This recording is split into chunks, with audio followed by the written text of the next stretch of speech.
Hello friends, in this video I'm going to share with you 5 tips for synkinesis that you would wish I would have known this before. So if you want to know what are these 5 tips, make sure to watch this video till the end. Let's begin.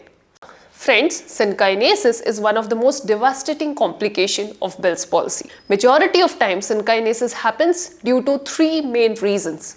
Number 1, improper or incomplete recovery of your nerve. If your Bell's palsy recovery has been more than 90 days, the risk of developing synkinesis is more. The second reason why synkinesis happens is because of the overcontraction of the facial muscles. Many times, patients during their early phase of overcontract facial muscles more than required, which leads to a subconscious habit of overactivation of the muscles, which eventually manifest as synkinesis.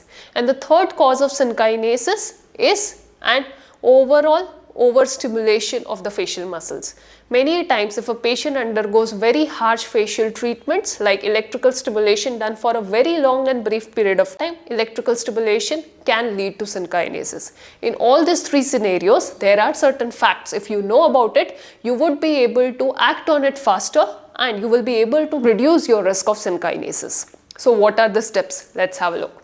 So the first and important thing that you should always remember about synkinesis is that prevention is better than cure. So whenever you have developed Bell's, instead of having a goal of faster recovery, try to have a goal of synkinesis prevention.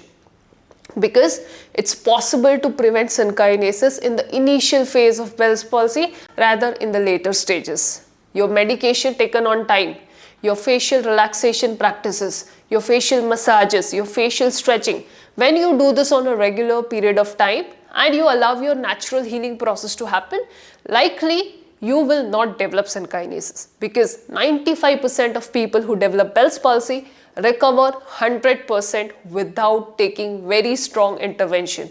All they need is just their medication on time and certain simple face relaxation practices.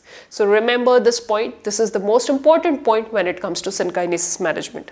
The second thing that you should also know about synkinesis is the more force you are going to put on your facial muscles, the more it's going to be the synkinesis. Synkinesis is nothing but an amplified facial pattern.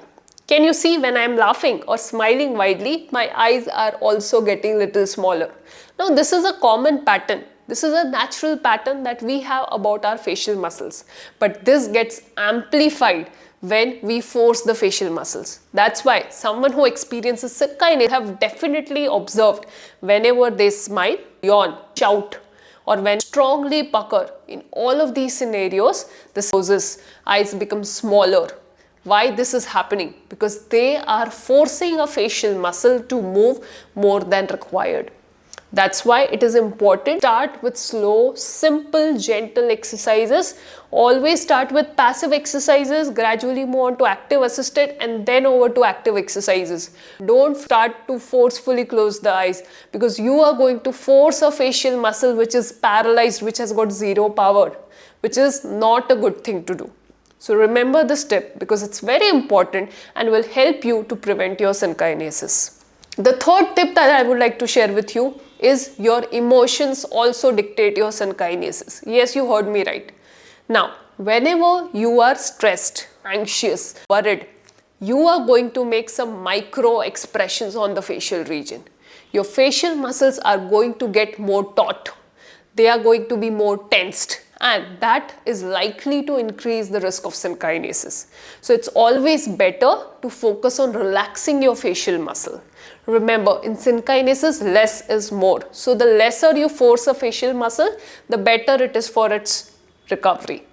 So don't worry, spend some time in meditation. Also, you're going to activate your smile muscles. That's a natural phenomena that's going to happen. Your smile starts getting more factual, more natural and more symmetrical.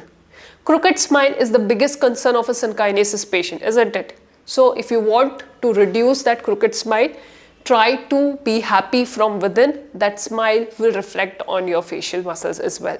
So remember this point. That takes me to the next point, and that is do a daily balanced smiling practice.